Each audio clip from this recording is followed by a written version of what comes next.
Hello दोस्तों, आप सभी का फिर से इस यूट्यूब चैनल पर मैं दिल की गहराइयों से आपका इस्तकबाल और खैर मकदम करता हूं। एक लंबे वक्फ़े के बाद आप सभी साथियों के सामने, सभी व्यूवर्स के सामने जो एक एनसीईआरटी किताबों के हवाले से, कुतुब के हवाले से आपके सामने उर्दू का मवाद और कंटेंट पेश किया जा रहा था, फिर उसी तसलसल को मैं मुसलसल इंशाअल्लाह आपके सामने पेश करूँगा। अब तक इससे पहले जो भी एक प्लेलिस्ट बनी थी वो एनसीईआरटी कुतुब में जितने भी गज़ल गो शुअरा थे उनके ऊपर मुकम्मल वीडियो बनाकर प्लेलिस्ट में मौजूद है। प्लेलिस्ट में आप वहां जाकर चीज़ों को देख सकते हैं। तो आइए अब जो नज़्म के शुअरा हैं उसको देखेंगे कि नज़्म के शुअरा एनसीईआरटी किताब ने नज़्म के किन किन शुअरा को शामिल किया है, उसको तरतीबवार पढ़ेंगे और जानेंगे। तो इससे पहले कि हम चीज़ों को डिस्कस करें, उस पर गुफ्तगू करें, तो सबसे पहले जो नज़्म सिन्फ़ है उसके मुतालिक जान लेते हैं कि एनसीईआरटी किताब ने नज़्म के बारे में क्या क्या चीज़ें लिखी है। आइए देखिए, नज़्म के माने इंतज़ाम, तरतीब या आराइश के हैं। ये तीनों मीनिंग आप याद रखिएगा। जो बीपीएससी का पेपर हुआ था, बीपीएससी का, उसमें ये सवाल आया था कि नज़्म के क्या माने हैं। तो इंतज़ामिया ऑप्शन में था, तरतीब भी था और आराइश भी था। तो ये तीनों क्या है, नज़्म के मीनिंग में शामिल हैं। ठीक, अगला पॉइंट क्या है कि आम और मफहूम, आम और वसी मफहूम में ये लफ्ज़, कौन सा लफ्ज़, ये नज़्म का लफ्ज़ नस्र के मद्दे मुकाबिल के तौर पर इस्तेमाल होता है। कि एक उर्दू, जो पूरा उर्दू ज़बान है उसको दो हिस्सों में तकसीम किया जाता है, एक नस्र में और दूसरा नज़्म में। ठीक है, तो अगर आप किसी भी अपने जज्बात का और अपने ख़यालात का अगर इजहार करते हैं या तो आप नस्र में करेंगे या तो आप नज़्म में करेंगे। तो नस्र के में आप जब करते हैं तो जो, जैसे मैं बोल रहा हूँ तो ये नस्री अंदाज में बोल रहा हूँ।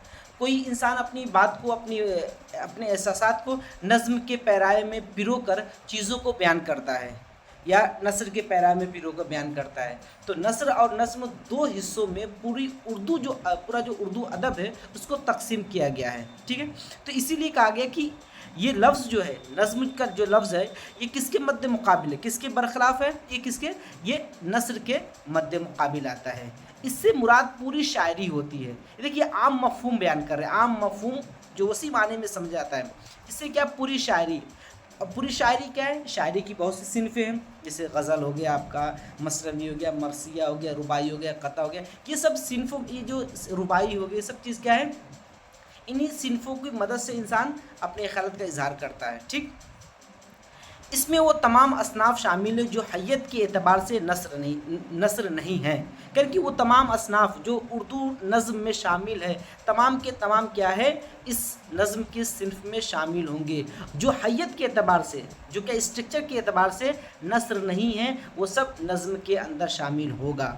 अब अगला पॉइंट क्या है ना कि इस्तिलाही मानों में गज़ल के अलावा तमाम असनाफ में की जाने वाली शायरी को नज़्म कहते हैं। क्योंकि इस्तिलाही माने, ये तो ऊपर की लुग़वी और जो मफ़हूमी मीनिंग है उसको बयान किया गया है। अब इस्तिलाही माने क्या है, जो हम इस्तिलाही माने कि जो आवाम में उसकी मीनिंग राइज है, उसको समझा जाता है। जैसे लफ्ज़ बोला गया, उसके मफ़हूम आपके ज़हन में फ़ौरन उभर के सामने आता है।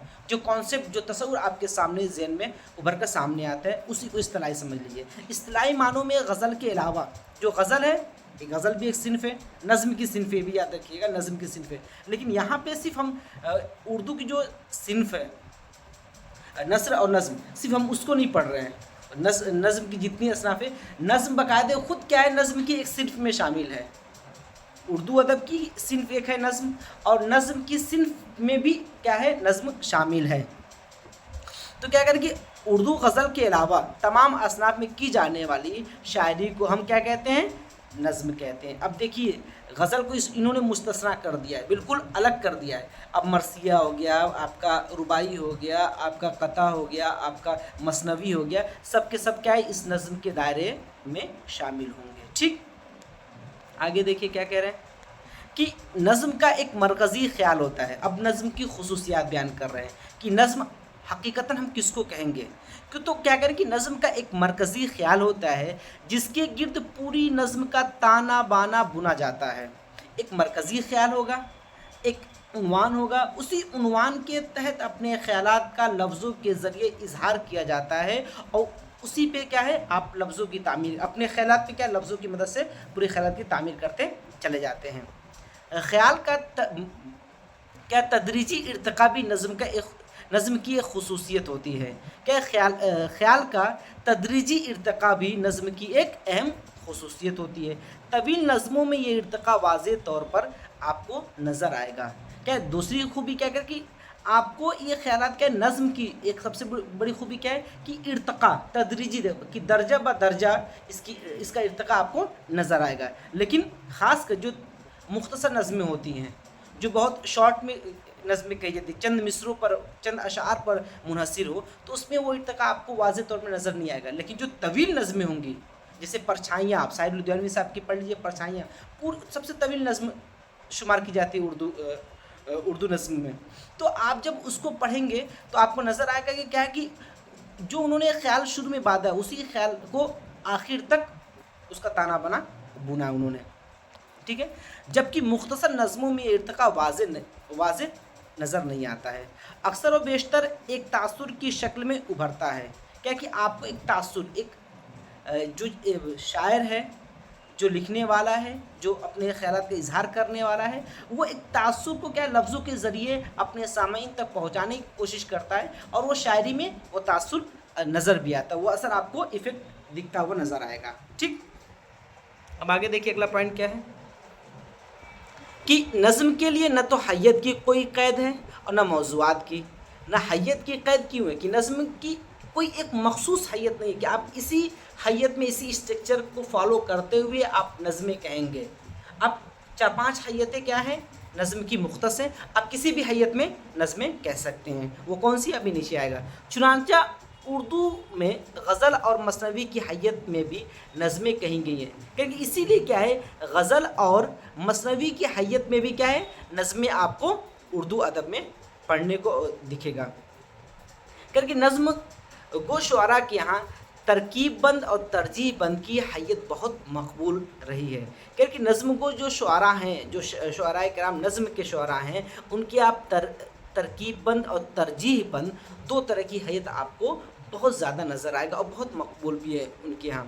اگلا پوائنٹ دیکھیے کہ ان دنوں معرہ آزاد اور نثری نظموں کی حیت کا چلن عام ہے، کہ معرہ نظم، آزاد نظم اور نثری نظم کیا ہے، اور خاص کر کے نثری نظم جو جدید شعراء نکل رہے ہیں، نثری نظم اس کثیر تعداد سے کہہ رہے ہیں کہ آپ کو کہیں نہ کہیں پڑھنے کو اور سننے کو مل جائے گا۔ اب یہ معرہ، آزاد اور نثری نظم اور پابند نظم، یہ 5 طرح کی کیا ہے نظم کی حیت ہے، اس کو آئیے آگے دیکھتے ہیں۔ اگلا پوائنٹ دیکھیے کہ حیت کے اعتبار سے نظم کی 4 قسمیں ہیں۔ آپ یاد رکھیے کہ حیت کے اعتبار سے نظم کی 4 قسمیں ہیں، یہ یاد رکھیے گا، حیت کے اعتبار سے نظم کی 4 قسمیں، آپ ذہن میں ازبر کر لیجیے گا۔ سوال آتا ہے کہ حیت کے اعتبار سے نظم کی کتنی قسمیں ہیں، تو حیت کے اعتبار سے نظم کی 4 قسمیں ہیں، ٹھیک۔ وہ 4 کون کون سی ہیں ایک ایک کر کے دیکھتے ہیں۔ سب سے پہلی قسم کیا ہے، پابند نظم، جو شروع سے چلی آ رہی ہے۔ پابند نظم میں پہلا پوائنٹ دیکھیے کہ ایسی نظم جس میں بحر کے استعمال اور قافیے کی ترتیب میں مقررہ اصولوں کی پابندی کی گئی ہو، پابند نظم کہلاتی ہے۔ کیونکہ ایسی نظم جس میں بحر کے استعمال، بحر ہوتا ہے، آپ ایک وزن مقرر کرتے ہیں یا بحر تعین کرتے ہیں، اور پھر اسی بحر پر تمام اشعار کو، نظم کے اشعار کو کہنے کی کوشش کرتے ہیں، اور قافیے کی بھی آپ ترتیب کرتے ہیں، پھر اسی قافیے پہ تمام اشعار آپ نظم کے کہے جاتے ہیں۔ تو یہ کیا ہے کہ ایک مقررہ اصول ہے، یہ طے شدہ کیا ہے، ایک اصول ہے، ایک رول ہے، اور اسی کی آپ پابندی پوری نظم کرتے ہیں، تو اس کو ہم کیا کہتے ہیں، پابند نظم۔ تو پابند نظم کس کو کہیں گے، جس میں بحر اور قافیے کی ترتیب کی جائے یا اس اصولوں کی پابندی کی جائے، تو اس کو ہم پابند نظم کہیں گے۔ تو پابند نظم کی 2 شرطیں ہو گئی، بحر کا استعمال ہو اور قافیے کی ترتیب کی جائے، تو وہ کیا ہوگا آپ کا پابند نظم ہوگا۔ اگلا پوائنٹ دیکھیے، نئے انداز کی ایسی نظمیں بھی جن کے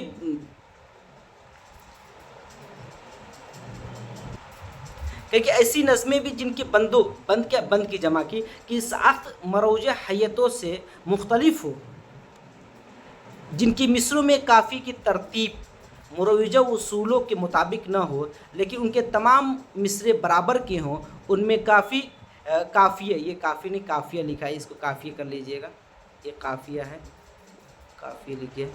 काफ़ी का इल्तिज़ाम पाया जाता है तो क्या कहेंगे इसको,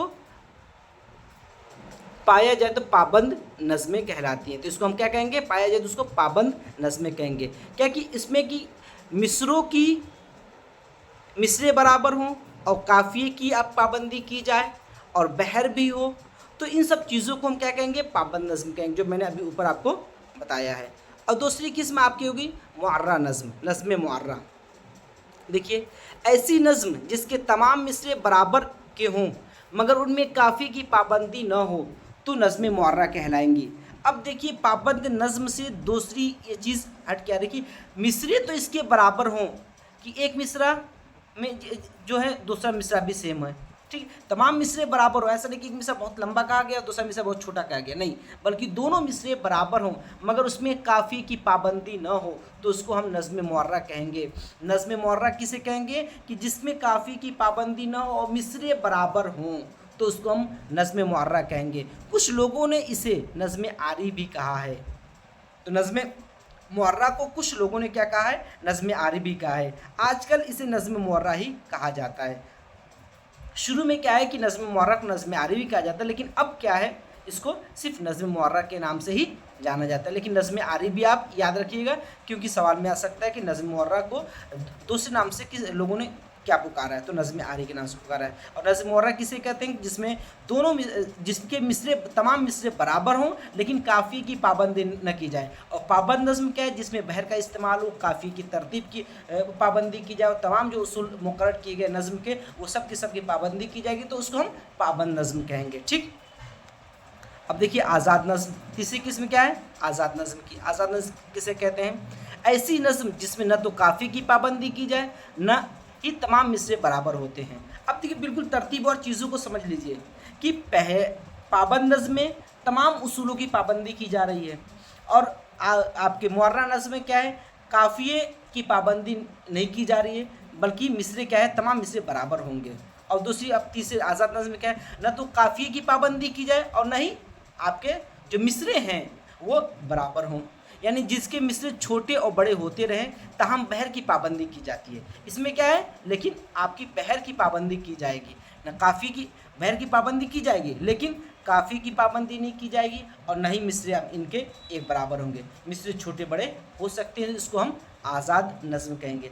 आज़ाद नज़म में क्या है, सिर्फ एक चीज़ की पाबंदी की जाती है, वह है बहर की पाबंदी। अब देखिए, जब बहर की पाबंदी की जा रही है, वो सर पहले मिसरे में क्या है, दूसरी बहर का इस्तेमाल किया गया, दूसरे मिसरे में दूसरी बहर का इस्तेमाल किया गया, ठीक। तो इस तरीके से ये चीज़ आपको वाज़ेह हुई। अब चौथी किस्म क्या है, नसरी नज़म। नसरी नज़म क्या है, सबसे ज़्यादा इसका अभी इसका चलन आम हो गया है। क्या नसरी नज़म छोटी बड़ी नसरी सतरों को मुश्तमिल होती है। क्या है, छोटी बड़ी जो नसरी सत्र होती है उसी पर यह मुश्तमिल होती है। इसमें न तो रदीफ़ और न काफ़ी की पाबंदी होती है और न ही वज़न की। आजकल नसरी नज़म का रिवाज दुनिया के तमाम ज़बानों में आम है। तो नसरी नज़म क्या है, किसी भी चीज़ की पाबंदी नहीं की जाती है, न बहर की पाबंदी की जाएगी, न वज़न की पाबंदी की जाएगी, न रदीफ़ की पाबंदी की जाएगी और न काफ़ी की पाबंदी की जाएगी और न ही मिसरे इसके बराबर होंगे, बल्कि मिसरे क्या है, छोटे बड़े होते रहेंगे और रदीफ़ का भी इसका मालूम नहीं होगा और काफ़ी की इसका मालूम नहीं होगा और ना इसका वज़न कोई होगा, ठीक। तो ऐसी नज़म को हम क्या कहेंगे, नसरी नज़म कहेंगे। तो आपके सामने चार चीज़ें बयान की गई हैं। पाबंद नज़म जिसमें क्या है, आपके बहर का इस्तेमाल हो, रदीफ़ काफ़ी की पाबंदी की जाए, जो नज़म के उसूल मुतय्यन किए गए हैं तमाम उसूलों पर वो खरा उतरता हो तो उसको हम पाबंद नज़म कहेंगे। और दूसरी किस्म जो है आपकी मुअर्रा नज़म, जिसमें क्या है, आपका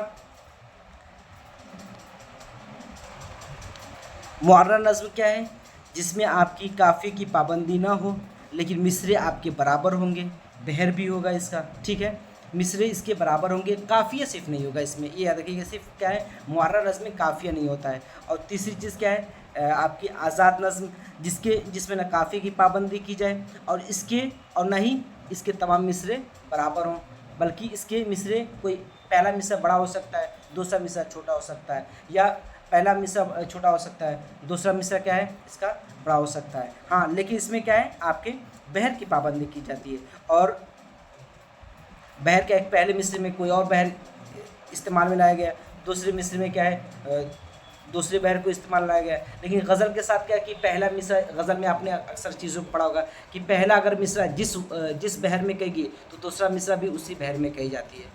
आप अक्सर जो गज़लें पढ़ेंगे और नसरी नज़्म में क्या है, इन तमाम चीज़ों को क्या है छोड़ दिया जाता है, और ना ही रदीफ़ होता है, ना ही काफ़िया होता है, और ना ही वज़न होता है, कुछ भी नहीं होता है, और उसको हम नसरी नज़्म कहेंगे।